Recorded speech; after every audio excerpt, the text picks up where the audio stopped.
ಏನೋ ಅವ್ರು ಮುಂದಷ್ಟು ಮಾತಾಡ್ಸಕ್ಕೆ ಹೋಗಿದ್ದಾರೆ. ಬದಲಾವಣೆ ಬದಲಾವಣೆ ಬದಲಾವಣೆ ಅಂದ್ರೆ ಏನು ಬದಲಾವಣೆ ಅಂದರೆ ಅವ್ರು ಎರಡು ಬದಲಾವಣೆ ಕೇಳಿದ್ದು. ಒಂದು, ರಾಜ್ಯ ಸರ್ಕಾರ ಎಗರೋಗುತ್ತಾ. ಎರಡನೇದು, ನೀವು ಉಳ್ಕತ್ತೀರಾ ಅಧ್ಯಕ್ಷರಾಗಿ. That is all. ಸೊ ದೇವೇಗೌಡರದ್ದು ಕೇಳಿದ್ದಕ್ಕೆ ಅವ್ರು ಹೇಳಿದ್ರು ಮೊದಲು ದೇವೇಗೌಡರು ಗೆದ್ದು ತೋರಿಸ್ಲಿ ಬಿಡಿ, ಆಮೇಲೆ ನೋಡ್ಕೊಳ್ಳೋಣ ಅಂತ. ರೈಟ್, ಯಾರು ಗೆಳ್ತಾರೆ ಯಾರು ಸೋಲ್ತಾರೆ, ಪರಿವರ್ತನಾ ಏನಾಗತ್ತೆ ಅನ್ನೋದಕ್ಕೆ 23ನೇ ತಾರೀಕು ಮೇ ಅಲ್ಲಿಯವರೆಗೆ ಕಾಯೋಣ. ಅಲ್ಲಿಯವರೆಗೆ ಎಲ್ಲರೂ ವೀರರೇ, ಎಲ್ಲರೂ ಶೂರರೇ. ಯಾರು ಬೀಳ್ತಾರೆ ಅನ್ನೋದು ಮಖಾಡೆ ಮೀಸೆ ಬೀಳಿಸ್ಕೊಂಡು ಅಂತಂತ ಆಮೇಲೆ ನೋಡ. Still we will go back ಕಲಬುರಗಿಯಲ್ಲಿ ಪ್ರವೀಣ್ ರೆಡ್ಡಿ ನನ್ನ ಸಹೋದ್ಯೋಗಿ ನಿಂತಿದ್ದಾರೆ. ಸುಕೇಶ್ ಆಮೇಲೆ ನೋಡೋಣ ಶಿವಮೊಗ್ಗಗೆ. Let's go back. Praveen Reddy Gulbarga, Kalaburagi rather. Praveen Reddy ಒಂದು ಅತ್ಯಂತ ಅನಿರೀಕ್ಷಿತವಾದಂತಹ ಯುದ್ಧಕ್ಕೆ ಸಾಕ್ಷಿಯಾಯಿತು ಈ ಬಾರಿ ಕಲಬುರಗಿ. ಸಾಮಾನ್ಯವಾಗಿ ಖರ್ಗೆ ಅವರು ಎಲ್ಲವನ್ನ ಮ್ಯಾನೇಜ್ ಮಾಡಿಕೊಂಡು ಬಹಳ ಕ್ವಯಟ್ ಆಗಿ ಕೆಲಸಗಳನ್ನು ಮುಗಿಸ್ಕೊಳ್ಳೋಂಥವ್ರು. ಮಂತ್ರಿ ಆಗಿದ್ರು ಅಷ್ಟೇ, ಆಗಿಲ್ಲದೆ ಇದ್ರೂ ಅಷ್ಟೇ.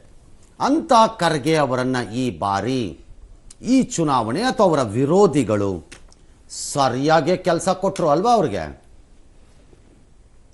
ರಂಗನಾಥ್, ಪ್ರಮುಖವಾಗಿ ಏನಂದ್ರೆ ಈ ಹಿಂದೆ ಖರ್ಗೆರ ಪರವಾಗಿ ಏನ್ ಕೆಲಸ ಮಾಡ್ತಾ ಇದ್ರು ಆ ಎಲ್ಲಾ ನಾಯಕರು ಇದೀಗ ಬದಲಾದಂತಹ ರಾಜಕೀಯದಲ್ಲಿ ಇದೀಗ ಬಿಜೆಪಿ ಪಾಳ್ಯದಲ್ಲಿದ್ದಾರೆ. 11 ಬಾರಿ ಚುನಾವಣೆಯಲ್ಲಿ ಅಂದ್ರೆ 9 ಬಾರಿ ವಿಧಾನಸಭೆ, 2 ಬಾರಿ ಲೋಕಸಭೆಯಲ್ಲಿ ಗೆದ್ದಂತಹ ಖರ್ಗೆಗೆ ಇದೇ ಮೊದಲ ಬಾರಿಗೆ ಒಂದು ಟಫ್ ಫೈಟ್ ಬಿಜೆಪಿ ಕೊಡ್ತಾ ಇದೆ. ಇನ್ನು ರವಿಕುಮಾರ್ ಅವರು ಕಳೆದ 1.5 ತಿಂಗಳಿಂದ ಕೂಡ ಕಲಬುರಗಿಯಲ್ಲೇ ಬಿಡಾರ ಹೂಡಿ ಬಿಜೆಪಿಯನ್ನು ಬೂತ್ ಮಟ್ಟದಿಂದ ಸಂಘಟನೆ ಮಾಡಿರೋದು ಎಲ್ಲೇ ಒಂದು ಕಡೆ ಖರ್ಗೆ ಅವರಿಗೆ ಸ್ವಲ್ಪ ತಲೆನೋವಾಗಿದೆ ಮತ್ತು ಎಲ್ಲೊಂದು ಕಡೆ ಟಫ್ ಫೈಟ್ ಕೊಡಲಿ ಇದು ಕೂಡ ಒಂದು ಪ್ರಮುಖ ಕಾರಣ ಆಗಿದೆ. Ranganath, all right. ಖರ್ಗೆ ಅವರಿಗೆ ಈ ರೀತಿ ಹೋಲ್ಸೇಲ್ ವಿರೋಧ ಕಾಂಗ್ರೆಸ್ಸಿಗರಿಂದಲೇ ಬರಕ್ಕೆ ಕಾರಣ ಏನು? ಪ್ರಮುಖವಾಗಿ ಏನಂದ್ರೆ ಅವನ ಈ ಕಳೆದ ಒಂದು ಅವಧಿಯಲ್ಲಾಗಲಿ ಅಥವಾ ಈ ಅವಧಿಯಲ್ಲಿ ಅವರ ಒಂದು ಪುತ್ರ ಪ್ರಿಯಾಂಕಾ ಖರ್ಗೆ ಅವರಿಗೆ ಸಚಿವ ಸ್ಥಾನ ಕೊಟ್ಟಿದ್ರು. ಈ ಹಿಂದೆ 3 ಜನ ಸಚಿವರಿದ್ರು, ಆದ್ರೆ ಕಲಬುರಗಿಯಲ್ಲಿ ಸದ್ಯ ಒಬ್ಬರೇ ಸಚಿವರಿದ್ದಾರೆ. ಖರ್ಗೆ ಅವರು ಮನಸ್ಸು ಮಾಡಿದ್ರೆ ಇನ್ನೊಬ್ಬರು ಜಿಲ್ಲೆಗೆ ಸಚಿವ ಸ್ಥಾನ ಕೊಡಿಸಬಹುದಾಗಿತ್ತು. ಎಲ್ಲೋ ಒಂದು ಕಡೆ ಉದ್ದೇಶಪೂರ್ವಕವಾಗಿಯೇ ಖರ್ಗೆ ಅವರು ಯಾರಿಗೂ ಕೂಡ ತಮ್ಮ ಪುತ್ರನ ವ್ಯಾಮೋಹಕ್ಕೆ ಒಳಗಾಗಿ ಯಾರಿಗೂ ಕೂಡ ಸಚಿವ ಸ್ಥಾನ ಕೊಟ್ಟಿಲ್ಲ ಅನ್ನೋದೇ ಪ್ರಮುಖವಾಗಿ ಖರ್ಗೆ ಅವರ ಮೇಲೆ ಇರುವ ಆರೋಪ. ಹೀಗಾಗಿಯೇ ಮಾಜಿ ಸಚಿವರಾದಂತಹ ಬಾಬುರಾವ್ ಚಿಂಚನ್ಸೂರ್, ಮಾಲಿಕಯ್ಯ ಗುತ್ತೇದಾರ್ ಇವರೆಲ್ಲ ಪಕ್ಷ ಒಂದ್ ಕಡೆ ಬಿಟ್ರೆ ಇನ್ನು ಇರುವಂತಹ ಪಕ್ಷದಲ್ಲಿರುವಂತಹ ಶಾಸಕರು ಕೂಡ ಎಲ್ಲೋ ಒಂದ್ ಕಡೆ ವರ್ಕ್ ಮಾಡ್ತಾ ಇದ್ದಾರೆ. ಬಟ್ ಅದು ಎಷ್ಟರ ಮಟ್ಟಿಗೆ ಎಫೆಕ್ಟ್ ಅಂದ್ರೆ ಯಾವ ರೀತಿಯಂತಹ ಮತಗಳನ್ನು ಅವರಿಗೆ ಕೊಡಿಸ್ತಾರೆ ಎಂಬುದು ಇದೀಗ ಕಾದ್ ನೋಡಬೇಕಾಗಿದೆ. ಮಗನ ಭವಿಷ್ಯವನ್ನ ಕಟ್ಟಲು ಖರ್ಗೆ ಅವರು ತನ್ನ ಜೊತೆ ಒಡನಾಡಿಗಳಾಗಿದ್ದಂತಹ ದೀರ್ಘಕಾಲದಿಂದ ಒಡನಾಡಿಗಳಾಗಿದ್ದಂತಹ ಎಲ್ಲ ಲೀಡರ್ಗಳನ್ನ ಪಕ್ಕಕ್ಕೆ ತಳ್ಳಿ ತನ್ನ ಬುಡಕ್ಕೆ ಬೆಂಕಿ ಹಾಕಿಕೊಳ್ಳುವಷ್ಟು ಪೆದ್ರೆ.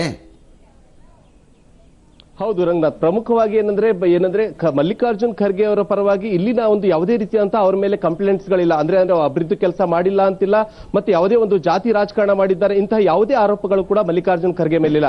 ಆದ್ರೆ ಪ್ರಮುಖವಾಗಿ ಅವರ ಪುತ್ರರಾದಂತಹ ಪ್ರಿಯಾಂಕಾ ಖರ್ಗೆ ಮೇಲೆ ಹಲವಾರು ಆರೋಪಗಳಿದೆ. ಅಂದ್ರೆ ಪ್ರಮುಖವಾಗಿ ಅವರು ಜಿಲ್ಲಾ ಉಸ್ತುವಾರಿ ಸಚಿವರಾಗಿದ್ದಾಗ ಮತ್ತು ಈ ಸದ್ಯ ಈಗಿದ್ದಾಗ ಮತ್ತೆ ಹಿಂದಿನ ಅವಧಿಯಲ್ಲಿ ಸಚಿವರಾಗಿದ್ದಾಗ ಕೂಡ ಪಕ್ಷದ ಎಲ್ಲಾ ಶಾಸಕರ ಜೊತೆ ಹೊಂದಾಣಿಕೆ ಸರಿಯಾಗಿರಲಿಲ್ಲ, ಮತ್ತೆ ಪಕ್ಷದ ಕಾರ್ಯಕರ್ತರ ಜೊತೆ ಕೂಡ ಹೊಂದಾಣಿಕೆ ಇರಲಿಲ್ಲ. ಹೀಗಾಗಿ ಈ ಎಲ್ಲಾ ಬಹುತೇಕ ನಾಯಕರು ಇದೀಗ ಪಕ್ಷ ಬಿಟ್ಟು ಹೋಗಿದ್ದಾರೆ. ಅದೇ ಎಲ್ಲೋ ಒಂದು ಕಡೆ ಪ್ರಮುಖವಾಗಿ ಖರ್ಗೆ ಅವರಿಗೆ ಮೈನಸ್ ಪಾಯಿಂಟ್ ಆಗಿದೆ ಈ ಬಾರಿಯ ಚುನಾವಣೆಯಲ್ಲಿ.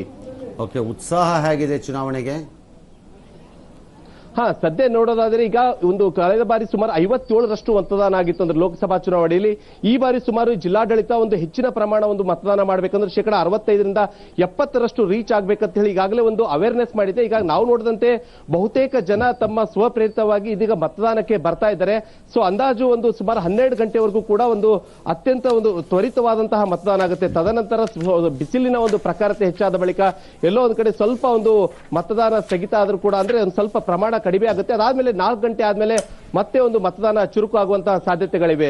Sir, thank you Praveen Reddy. ನಿಮ್ಮ ಮಾಹಿತಿಗೆ ಒಂದು ವಿರಾಮ ಇದೆ. ವಿರಾಮದ ನಂತರ ವಾಪಸ್ ಬಂದು ಉಳಿದ ಜಿಲ್ಲೆ